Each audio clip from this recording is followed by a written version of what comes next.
Aloha. Today I'm going to show you the easiest way to start a ton of fruit trees. So you're going to need a pot, or this here is just a garden tower, and I'm just using this top part here to start fruit trees. I've done this with a bunch of varieties, so you could use like a 10 or 15 gallon pot. You could use some planter trays, some that's decent in size so you can fit a good amount of them. And then you're going to need some seeds. So these seeds came from a soursop fruit. You could buy some seeds online, get some from a friend, or you could go to a farmer's market, get the fruit, take out the seeds, and then start them this way. So all I do is I plant a ton of seeds in here, all close together.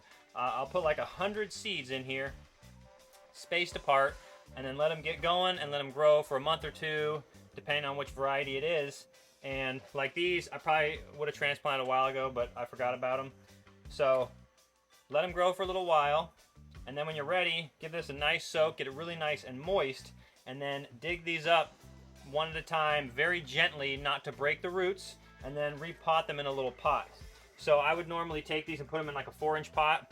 Here's a watermelon papaya tree that I did the exact same thing with 4 or 5 months ago. I started about 100 seeds in here, and I took them all out and put them in these little 4-inch pots, and then now I've got them over there. Some of them are in 1-inch pots or 1-gallon pots now.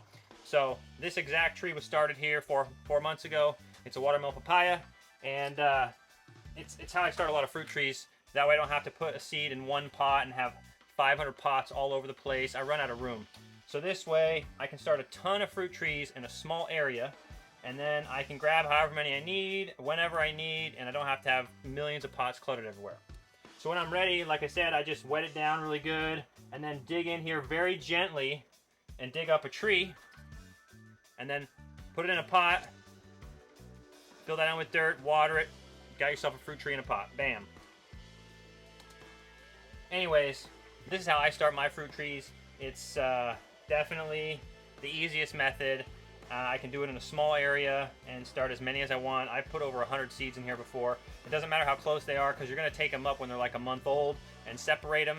You just want to be very careful not to break and damage the roots when you do this. Make sure it's nice and moist, and carefully dig them out and repot them.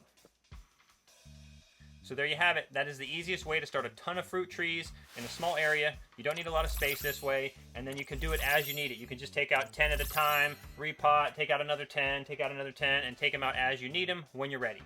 Alrighty, hope you liked the video. If you have any questions, leave a comment below. Thanks for watching. I'll see you next time. Aloha.